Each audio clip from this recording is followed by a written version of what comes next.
And welcome in for another episode, I believe episode 11 of NASCAR Coast to Coast here on the Motor Racing Network, presented by FloRacing. As always, my name is Chris Wilner. Kyle Rickey joining us from, once again, Stafford Motor Speedway. The sun is out, Kyle, and we talk about this every week, but the countdown is on to the Spring Sizzler. What, wait, 2 weeks now? Week and a half. Oh, yes, even better. Hopefully the weather we have today is with us on April 23rd and 24th. I was going to say, it looks very nice out. Has the wind died down a little bit? The wind has died down. About 6 hours ago, though, it was about 50 degrees and pouring. So the front moved out, and it's turned out to be a gorgeous afternoon. It's getting me excited, too, because all over social media, I know some of the publications post throwback, highlights of the old Spring Sizzlers. I think I saw one this week from, 1977, and I'm like, the history of that event is super cool, and I'm sure you guys are getting super excited putting together the final touch-ups. I think you were doing some tickets today? Yeah, we have a couple thousand ticket orders between the Spring Sizzler and the SRX event here in July to get in the mail and get gone in time for next week. So it's been busy, really busy. Well, you're a man of many trades. I appreciate you. Well, before we get into what happened this weekend, we kind of have to look back at the icebreaker at Thompson. It was kind of split in half. We had part 1 last week, part 2 this week due to Mother Nature. And heck, it was raining even on Saturday, and they were worried if they were even going to get that in. But luckily they did, and those Outlaw mods finally got to race their feature event. And it was good to see a Christopher back in Icebreaker victory lane. Mike Christopher Jr. bringing it home in that Icebreaker 125. Again for Tommy Baldwin Racing. A big win for him. But again, Tommy Baldwin, anytime you mention mods, that car's going to be up there contending for the win. Yeah, they won earlier this year with Caleb Petty down in the Southern Modified Tour, one of the few drivers to stop Matt Hirschman in his rain down south. And they go up north, and obviously Tommy knows Thompson well, and as does Mike Christopher Jr. And we're able to take the lead late from John McKennedy, who dominated much of the event. Long green flag runs, 23 cars started. I think at one point there were only 4 on the lead lap when we got to the final caution flag in the final third of the event. But Eric Goodale, Anthony Nocella, Bobby Santos rounded out the top 5. You mentioned the weather. It rained several times. It hailed. Really? It snowed. And we even had a lightning strike on the back straightaway. So we had a little bit of everything on Saturday before we could finally get the event in. But we got it in. And once the program started, it was a great program. The track dried quick. The third time they dried it, the sun finally came out. And great field of cars in all the divisions. And yeah, Mike Christopher Jr. now I think becomes the early favorite, or maybe it's the late favorite, to win here in a couple of weeks. The Spring Sizzler, again, Stafford, a track that he knows well. He and Tommy Baldwin Jr. won here a year ago together in an open modified race. So suddenly they've become on everybody's radar. Yeah, absolutely. And Kyle, from being up in those parts, the Thompson Speedway and the Icebreaker with the modifieds, I think it's one of the oldest modified races in New England. So just how was the crowd, especially the ones that had to come back, for week 2 and suffer through some of those hail and snow and lightning storms you guys had? And I think that's what hurt the crowd a little bit on Sunday because it was a 2-weekend event. A lot of folks purchased the 2-day ticket, but a lot of those same people were here or there, Thompson, for the pass race the following weekend or the prior weekend. So a lot of those, unfortunately, didn't make it back to the racetrack. Those that did come back on Sunday, they were troopers. Not one, not 2, but 3 weather events before they could get going, and a plunging temperature of about 20, 25 degrees from the mid-afternoon to the early evening. But crowd was good. They hung in there. Yeah, they certainly did. And those are true race fans, right? The ones that really stick it out. We certainly appreciate you. So John McKennedy finished second, Eric Goodale rounding out the top 3. Limited late models were a part of that second day schedule that got pushed back. Corey Fanning holding off Aaron Plemons and Larry Barnett. That was a stellar race. And then you also had mini stocks in the SK Light Modifieds. In the mini stocks, it was Kevin Moore grabbing his first ever Thompson win, and another first-time winner, Steven Chapman, in the SK Light Modifieds. And the ACT type, as we call it, American Canadian Tour type mods. Derek and Kyle, you're going to have to help me with that last name because that's killing me. Derek Gluchaki. Thank you. Gluchaki. Appreciate you. Going back-to-back, his second straight win there in the ACT type modified. So you guys got to see some good racing. Some first-time winners is always special too. Yeah, and it's a good way to start the season for those drivers that are looking for their first win. You mentioned a few of them there, including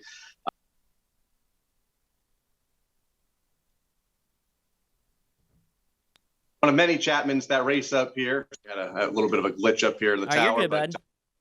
yeah, Stephen Chapman able to pick up that first win, and always good to see those cars running up front. They have found a lot of success here at Stafford in the past as well. Absolutely. So good job for finally getting the icebreaker. Thompson, you've got a while, though, until your next big event. Wednesday, June 15th is the next time that Thompson will roar to life. That's the Nutmeg State 75 for the Outlaw Open Modifieds, full slate of late models as well.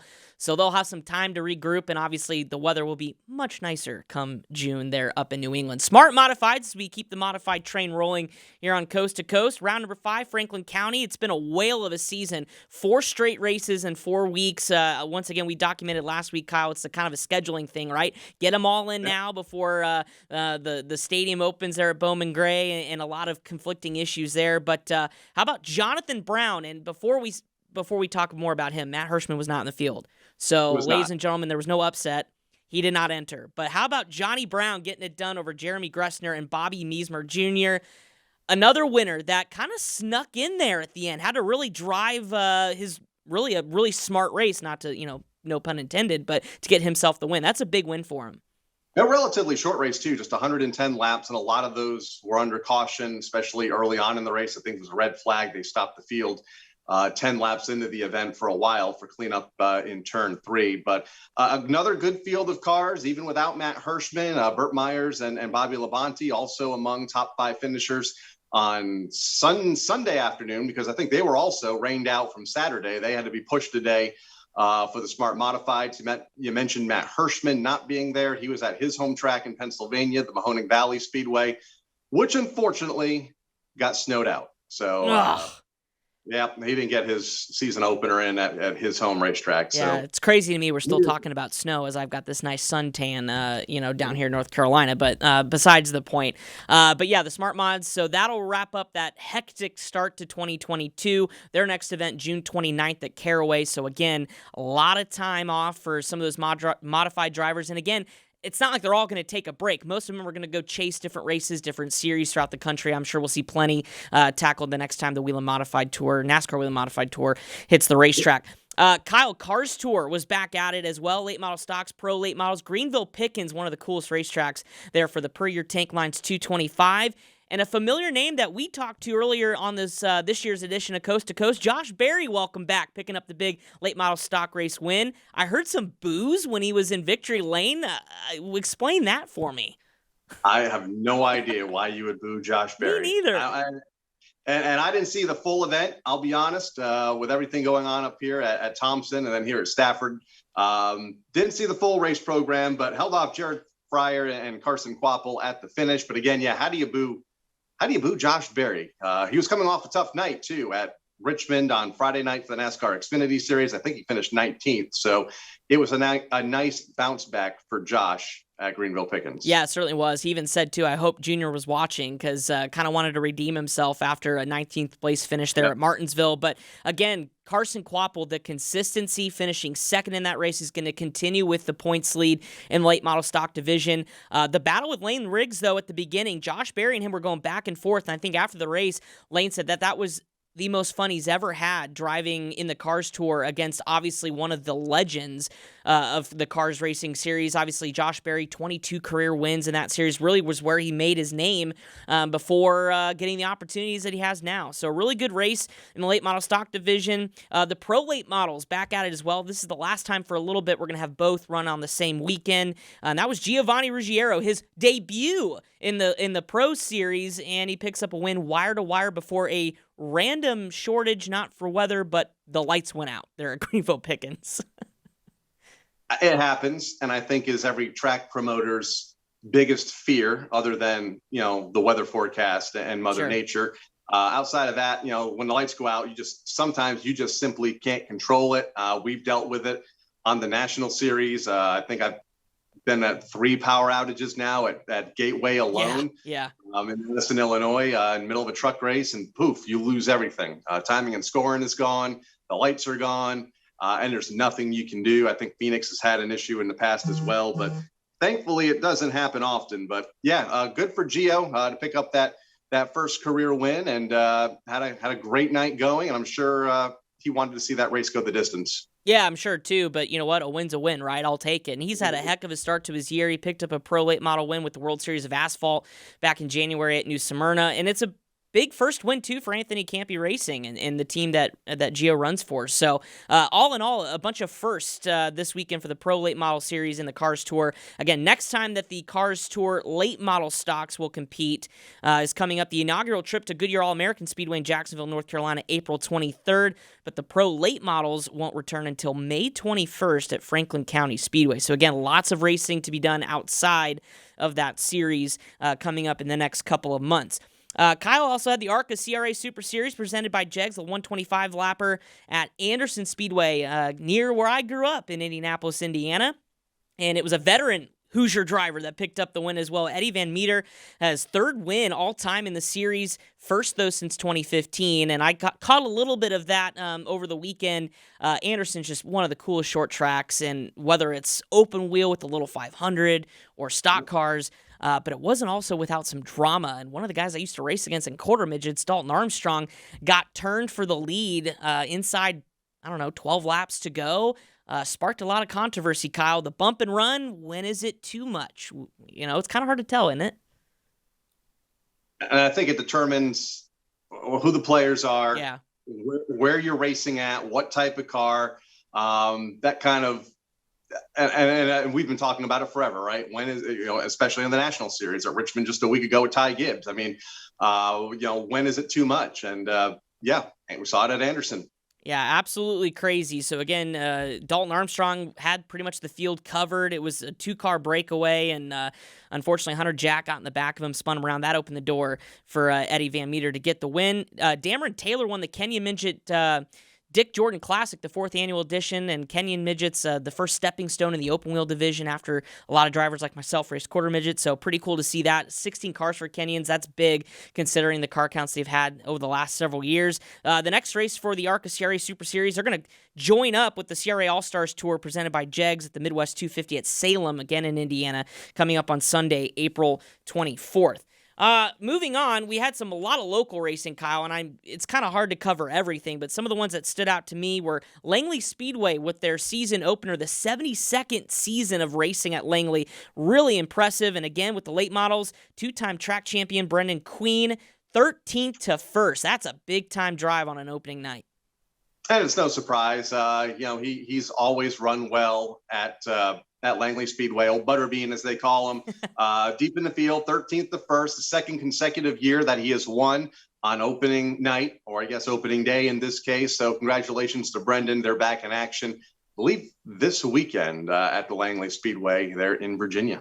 Yep, Langley's going back-to-back with more weekly racing. Also, Meridian opened its speedway for the 2022 season here. Again, live on FloRacing, another FloRacing track. Meridian also a part of the Advance My Tracks initiative, which we'll get to in a little bit. Modifieds, Neil Latham, Josh Jackson, each winning a pair of feature in the mods. Again, all season long on Flo, and I know they're back in action next week. All-American Speedway. We've talked about this guy a number of times. Dylan Zampa may be somebody to really keep your eye on as he gets more toward the national level.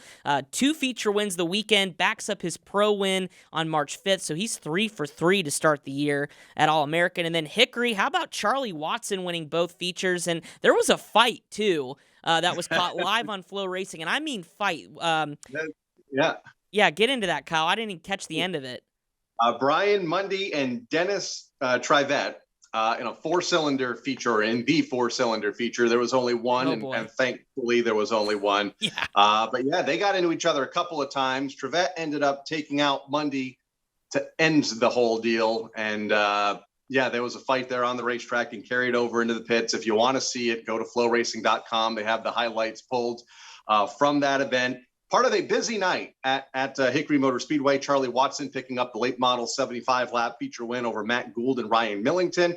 And how about Akinori Ogata finally winning here in the U.S. after trying so many years? Obviously, He came from Japan, found so much success in Japan years ago, and picking up that limited late model win on Saturday night. So congratulations to Akinori on that first checkered flag. I'm sure now we'll be talking about him quite a bit. Oh, for sure. He came over in 2003, said all he wanted to do was race in the NASCAR Cup Series, but the way to do it is to go to a place like Hickory. He moved to North Carolina, didn't know a lick of English, said it's gotten better over the last, several years, but it was just determined to make a name for himself over here in the States, and to see him win the race and the emotions that followed. We've heard of his name a little bit. He has a couple, I think, Truck Series starts, one-off appearances, just trying to get something going, and certainly a win is going to help you kind of gain notoriety and help in the sponsorship front. So hopefully Akinori find something, because I think the story is really incredible for trying that many years and finally getting a win. And I think he even said he may be the first Japanese-born driver to come over and win on American soil in a stock car at the local level. So, that's really cool in itself. So really, really cool to see. A couple other little news and notes button up from the weekend. We talked about Gavin Boschel on the dirt, but he made his debut actually at Five Flags Speedway, and that was pretty cool to see too. 14 years of age, Kyle. I don't know if you were really interested in driving cars at 14, but heck, racing cars at 14 is pretty impressive. Had a solid debut, didn't do as well as I know he probably wanted to, but again, that's opening the doors for these next generation of racers. And then before we get to our final event over the weekend, Kyle, you had a chance to, I'm sure, check out Martinsville Speedway, the Xfinity race. A couple of our short trackers we talked about, including Sam Mayer, who's two-time ARCA champion. He won a late model championship with Junior Motorsports. Now involved in his first real altercation with fisticuffs on the racetrack with Ty Gibbs. What'd you make of all that? Quite the altercation, wasn't it? And it was the Martinsville night that I think everyone, I don't want to say dreamed of, but yeah, dreamed of. I don't know. Certainly better than the Cup Series. 16 cautions was a bit much for 250 laps, plus the red flag in fairly cold temperatures. It wasn't freezing, but it was cold. But Ty again for a second week in a row in a mix-up. Last week, he came out on top over John Hunter and Richmond. This week, not so much after getting a little bump there on the last lap from Sam, and they got together. Then there was a fight, and who won that race? I'm trying to... Brandon Jones, actually. Thank you. Brandon Jones. That was right. It was his teammate picking up his first win of the year. And I should know that because we had Brandon on a Zoom call earlier this week. So, it was a great race. A lot of people were talking about that and hoping for a similar event on Sunday, which unfortunately we did not get. A tame race, but it was also 35 degrees. Yeah. And it was hard to rubber in the racetrack. And, it was early in the season still. A lot of these teams still learning these new race cars, and you didn't get it. And every once in a while you don't. Remember, and you don't because you weren't born yet, but in 1992, were you born in 92? That was the year I was born, correct, yes. Yeah. At North Wilkesboro Speedway, a 5/8 mile short track. Caution free. So, you're not going to get a slam bang event every time you go to a short track. And there's a history of races that go long green flag runs. And Martinsville has seen some of those lately. This is nothing new. I think after what we saw in the first 6-7 races of the season, where there was a lot of contact, we were expecting even more at Martinsville. And, we just didn't get it. We'll move on. We'll go to Bristol this weekend. Exactly. Absolutely. And again, we're figuring out the new car on the Cup side. New tires played a role too at Martinsville. But it was kind of cool to see some of our youngsters kind of show the emotion. Obviously, though, Ty Gibbs, I think it's a learning experience for him. And he's going to remember this next time he's involved in a late race event. All right. Well, we also had our big Southern Super Series, Pepper Jack Kennel Twin 100s at Five Flags Speedway. All on the line was a trip to run the SRX event. That'll open up the SRX season coming up on June 18th. The best average finisher was going to get the ride. And before we get to who won, the man who walks away, probably the best out of the weekend without winning, was Bubba Pollard, finally getting the opportunity as he was named the driver to be the hometown hero to run with the SRX Series Big Dogs in June. He finished second in race number 1, fourth in race number 2. Best average finish out of both races. So give the award to Bubba Pollard, who we will talk to here in just a minute. But the winner on night 1 was given a gift, and that was Stephen Nasse. Obviously a big name when it comes to short track racing, but it was a battle of attrition, right, Kyle? We had a melee on lap 1, and then we had, a driver that had not 1 but 2 incidents ended up getting parked, and that's Derek Thorne. Yeah, which is kind of surprising for Yeah. Derek. He's usually mellow, but was not there in race number one. And you had to think Stephen Nasse, he thought he was probably in the catbird seat for night number two. I mean, you start the weekend with a win, you know what you have to do going in night number two, and that's just, for the most part, survive in the top 3 to 5. And unfortunately, the numbers just didn't work out in his favor. Yeah, absolutely. And again, but with Derek Thorne, it comes back to that Derby rivalry with Chandler Smith that really was drummed up this year when Chandler stole it away from Derek. And I don't want to think that this was payback per se, but certainly it's heated things up. And the two had a lengthy discussion. Chandler declined an interview after the race. I would have to think this is going to continue on every time Chandler enters an event with Derek in the field. All eyes are going to be on that. But certainly Derek, like you said, unlike him, I don't think it was intentional by any means. But again, it was tough. But Derek Thorne had to start deep in the field in race number two because of that incident. He did. And the numbers were against him on night number two. He came up through the field a bit, but unfortunately, not enough to get into the top 5 and to claim the win on night number two, which was a fairly tame event compared to night number one. Yeah, it certainly was, and it was the Zoom Equipment 100. Pretty incredible stuff, though, as Derek drove from 18th to the top 5. But Derek Thorne eventually got it done, and I mean, I thought it was as big of a comeback story as you could have in terms of where he was 24 hours prior to where he ended up on night number two. Taking the win there in the Zoom Equipment 100. Got it done, but the average wasn't in his favor for that SRX ride, and I think that's what everybody was talking about. Yeah. And there's no surprise, when you get beyond Derek, there's no surprise of who earned that ride, and that's Mr. Consistency himself, and it's hard to believe he didn't win either of them. It is hard to believe. And speaking of the man who's going to ride in the SRX series coming up in June, Bubba Pollard is joining us on the line. We'll take a quick break and be right back on NASCAR Coast to Coast presented by FloRacing.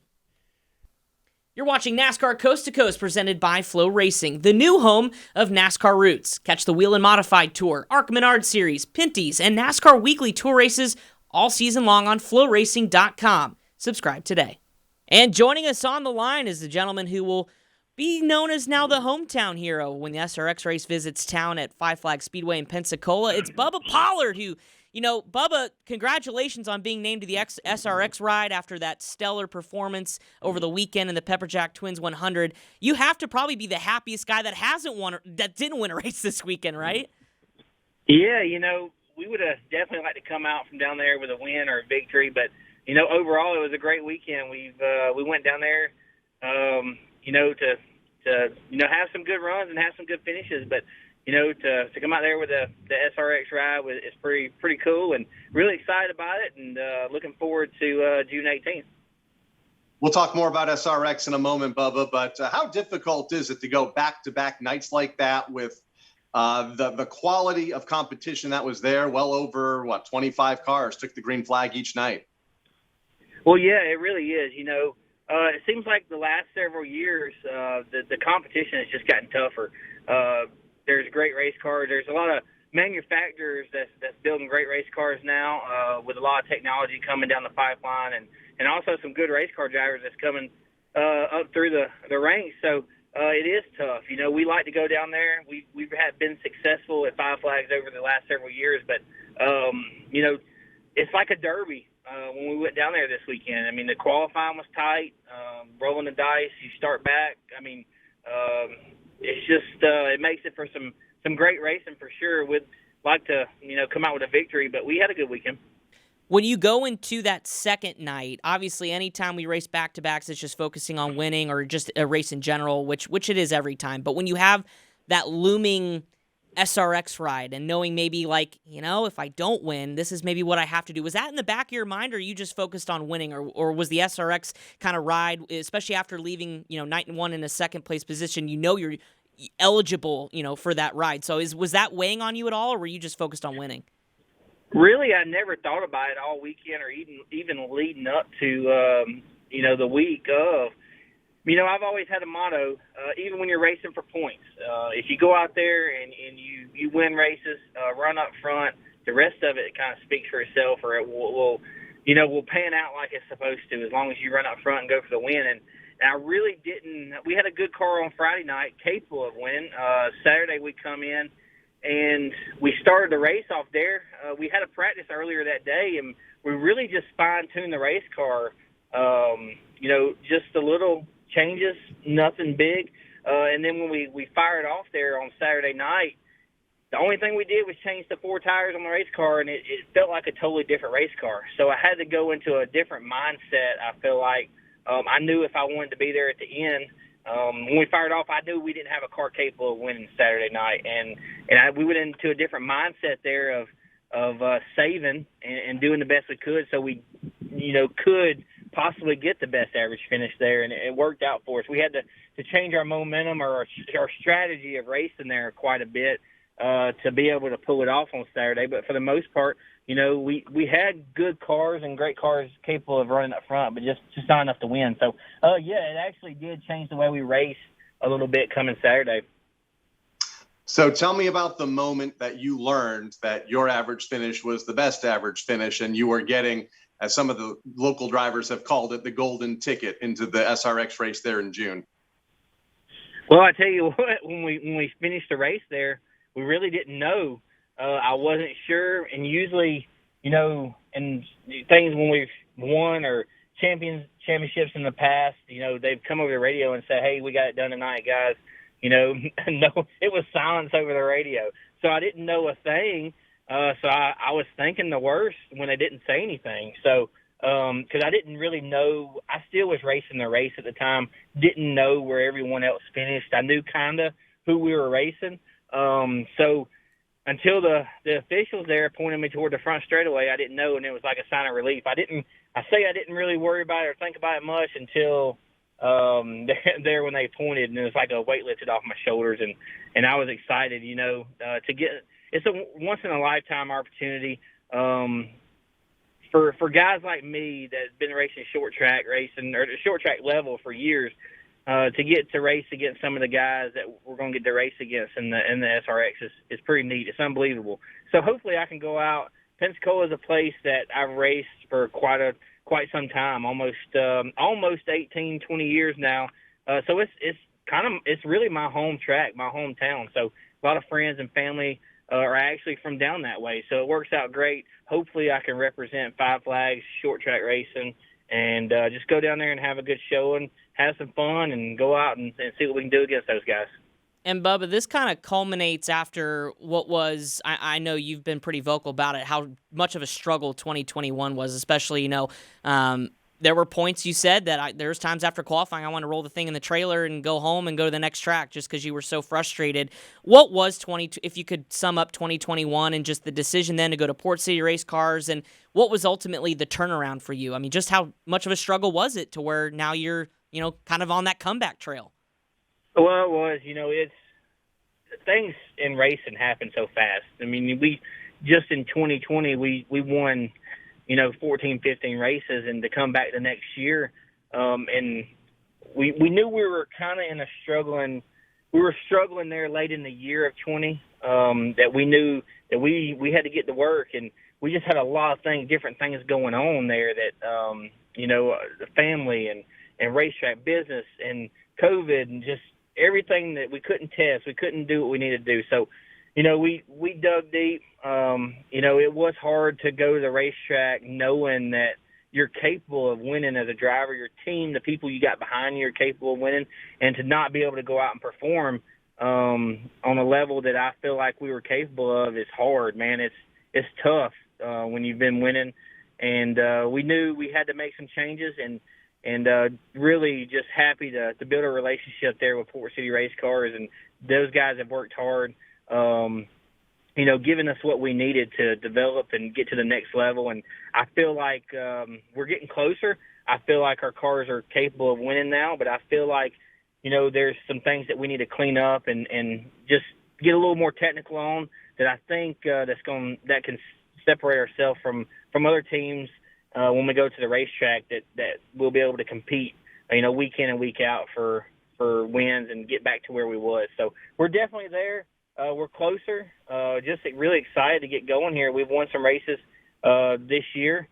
We've run second quite a few times. So just really excited to get back to all these racetracks, get summertime here, and get, build a notebook. And that's what it's all about. It's just, build a notebook, carrying that momentum, and trying to win some races.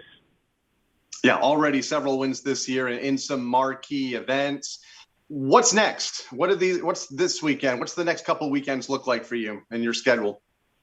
So we really we have the next couple weekends off. We're going to run the dirt track over here. We enjoy doing that on our time off, racing a little dirt, having some fun doing that. So we're getting ready for May the 7th up in Nashville, Southern Super Series race. We're going to try to run all the points races there. We might go to Madison, Wisconsin. That's kind of up in the air. But the next couple of weeks, we're going to do some dyno testing. We're going to work in the shop with some other stuff. We got a lot going on just to get prepared on into the summer here that we can keep racing and racing strong. We're looking forward to going to Berlin June the 8th, I think it is, for the Battle of the Berlin. There's money in the bank. There's $30,000 to win up there in Berlin, Michigan. So we're excited about that. We got some races here around the house. We got Slinger, Wisconsin. We got Oxford 250 later on in August. So we're excited for the rest of the year. There's some big races that we still we're planning on running and getting some victories. And obviously now you got to add June 18th at Five Flags in the SRX to your schedule, so that's probably pretty exciting for you. Going back to that, now that you'll have some time to reflect on being a part of the SRX series and the names are involved with it, I mean, what does it mean to you personally to finally have this opportunity to showcase your talent on a national TV level? A lot of fans think you've deserved it for many, many years, and finally this opportunity's happened. So what does it mean to you personally to now be able to do this and show the world what you're capable of? Well, it does mean a lot. Not only me, but my family. They put a lot of hard work into it over the years. And,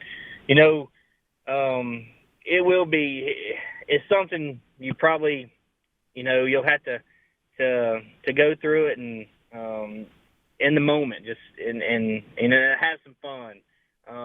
But that's really something we're gonna take some time to let it all soak in, and I'm sure it'll be huge for my family and everyone.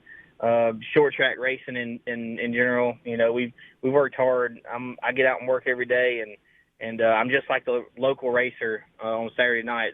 A lot of people think I race for a living, and when I don't, I get out here and work just like everyone else does. So it'll be cool. It'll be our fan base. The fan base in Pensacola is big. I can't thank them enough. And everyone at SRX and what they're doing for short track racing is pretty phenomenal. They're really bringing. They're supporting it. They're bringing the fans. They're supporting these racetracks. The fan base to be there at Pensacola and Nashville. You saw how big it was there and what it did for that town and the racetrack itself. So it's really exciting what everyone involved has done, Ray and Tony and everyone. So I'm just very fortunate to be a part of it. And, hopefully we can go out and show these guys that we're capable, of winning races at that level. And also, represent there. There's a lot of other race car drivers out there that's capable of competing that never get the opportunity. So, hopefully we can represent those guys and go out and have a good showing and draw a good fan base. My final question for you is there somebody in June that you're looking forward to racing the most, or at least have a conversation with once you guys get to the racetrack that is going to be a part of that event? Well, I always grew up, I always grew up a Tony Stewart fan, So he's to me, he tells it like it is. He is who he is. He hasn't changed who he is. He tells you what he's thinking and how he's feeling. He's a hard-nosed racer. He can race anything. That was always a true racer when I was growing up. I looked at those guys that could drive anything, and the different types of race cars or the motorsports he's been a part of over the years, and it's pretty impressive to be able to jump in stuff and win at the IndyCar level and things like that. So that's impressive to me. So I'd like to go and hang out with him, and hopefully he'll be there and check it out. So it'll be a lot of fun. Bubba, finally for me, just as a holistic point of view, I mean, you're 35 years old. You've been doing this for quite a long time. To see this young generation, this wave of kids coming into short track racing, now you're starting to, race for podiums and for wins with some of these youngsters. Where do you think the sport of short track racing, or, even if you want to pinpoint just late model racing in general, where do you think it's at right now compared to maybe when you were getting involved in the sport? I've seen it change along the ways, for the good and the bad. There is a lot of talent that's come through. Look at William Byron. William Byron won at our level. He didn't stay long. He's in Cup winning races. I mean, the Chase Elliott. I mean, these guys are phenomenal race car drivers, and to see it's how I grew up and how the kids are growing up, coming up racing now are totally different. You look at video games and sim racing and all the things that they're learning, how to race nowadays is crazy. So I'm old school, so it's hard for me to I guess respect some of that, but they are good, so you have to respect them. I mean, they're good at what they do, and they're teaching me a thing or two out there. But I'm old school, and that's how I was brought up. So it's a lot of fun watching these younger guys. They've made me I feel like I still, hopefully I'm in my prime, being 35, but it won't be long. I'll be past time's passed me by. So these guys are good. Hopefully they keep me sharp, keep me up on the wheel, and we can continue to race with them for quite some time. But, I see, the future of the sport is bright, with what SRX is doing. These racetracks are starting to put up money. There's streaming. There's TV now. So it's getting to where it needs to be, I think, for over the years where it needed to come to. So I'm excited for the future and what's to come. Well, Bubba, I really appreciate your time. Looking forward to hopefully visiting with you throughout the year. Much success on the late model side, but certainly I hope we get to visit when you get to hoist a checkered flag down there at Pensacola in the SRX Series. Well, sounds good, guys. I really appreciate y'all having me on. Thank you so much. That's Bubba Pollard, once again, your best average finisher from the Pepperjack Twins 100. He'll be riding in the SRX event down at Five Flags on June 18th. We'll be right back here on NASCAR Coast to Coast, presented by FloRacing. You're watching NASCAR Coast to Coast, presented by FloRacing, the new home of NASCAR Roots. Catch the Wheel and Modified Tour, ARC Menard Series, Pinty's, and NASCAR Weekly Tour races all season long on FloRacing.com. Subscribe today. And welcome back to NASCAR Coast to Coast, presented by FloRacing. Just heard from Bubba Pollard, Kyle Rickey, a guy who has been around for a while, right? And it was really cool to listen to his point of view, not only on the sport of short track racing, but where he's been and where he's going now, especially this year on the comeback tour, as we want to call it. Opened the year with 3 wins and 2 second-place finishes in the first month and a half, 2 months, and I think he's well on his way to another successful year like we've used to seeing. Yeah, found success almost immediately at New Smyrna Speedway down in Florida. In fact, won the Red Eye. So he has been on a roll as of late. It continued in the last weekend, even though he did not win. He'll be a part of that SRX event. But yeah, it's interesting to hear him talk about the current state of short track racing, not only in his region, but nationwide, with purses going up and with streaming coming on board to a lot of these short tracks, thanks to platforms like FloRacing. I mean, you could literally sit down on Saturday and Sunday this past weekend and watch dozens of races from across the country at short tracks, both in the north and the south. It was amazing to flip through everything that was streaming, and that's going a long way in helping these short tracks survive, especially in this era, coming out of COVID still, and a lot of the tracks still recovering. Yeah, absolutely. Best case scenario is having more and more streaming events to get people used to seeing it. So I guess to tie a bow on it, Kyle, with Bubba being named now to Five Flags, that opens up the fan vote wide open for Nashville, because he was on the Nashville fan vote list. So does that change maybe who you think is going to be voted in? I think you're still Brittany, right? I am. And again, just before the show, I checked social media, and there's another post from Brittany Zamora. Vote for me. Yeah. Voting's still open. You can vote once a day, I think. Yep. I think it's once a day. I'm getting confused with the Advanced Auto Parts My Track voting, which I think you can do 3 or 4 times a day. But I still think Brittany's gonna win that vote. Well, we'll have to find out. But yeah, and Kyle mentioned it as we get to a couple news bulletins here before we talk about what's coming up this weekend. Voting does continue that for the Advance Auto Parts Advance My Track Challenge that debuted last year, part of the NASCAR home track system. $50,000 to one of the 21 tracks that it's vying for.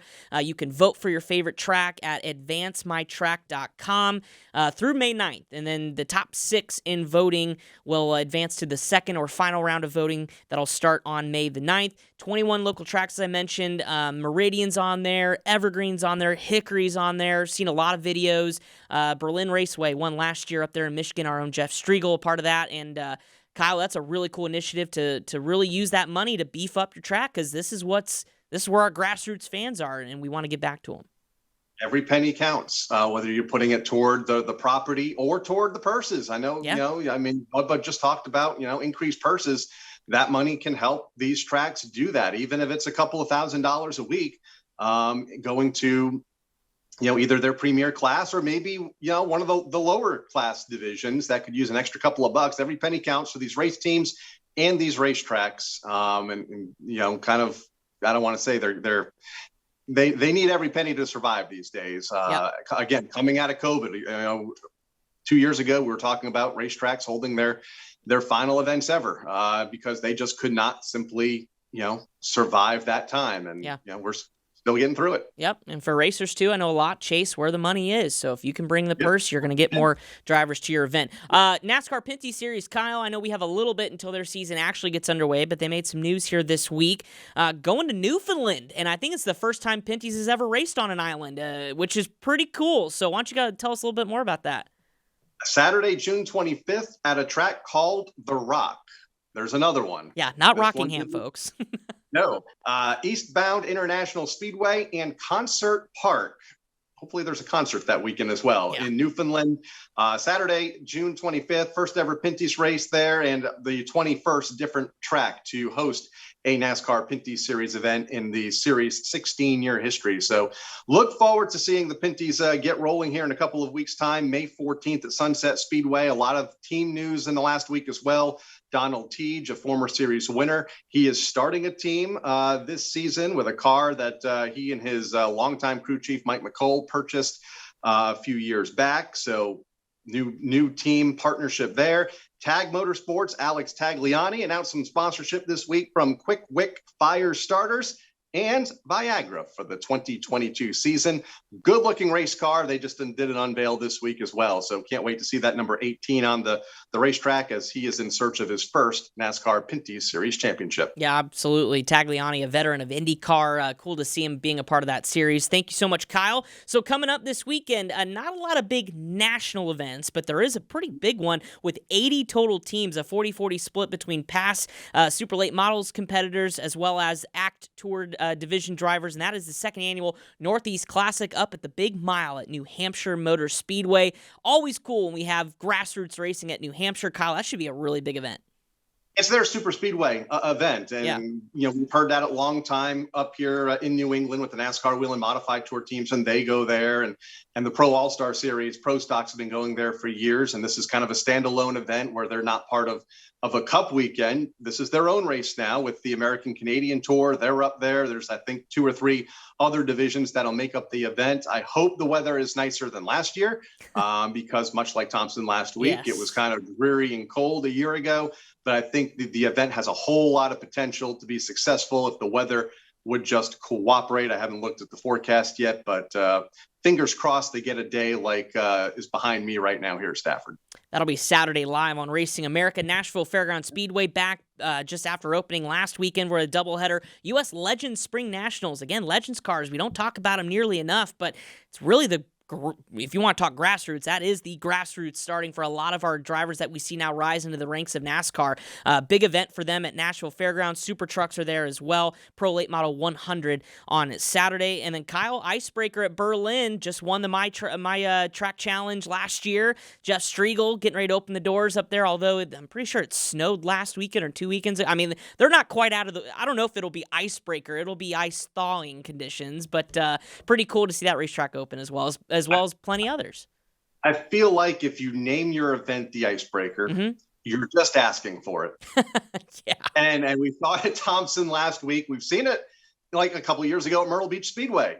It never snows that far. Well, I mean, I say never. It rarely snows that far south, especially on the beach. And it snowed on Icebreaker weekend down at Myrtle Beach. I think now Florence has it.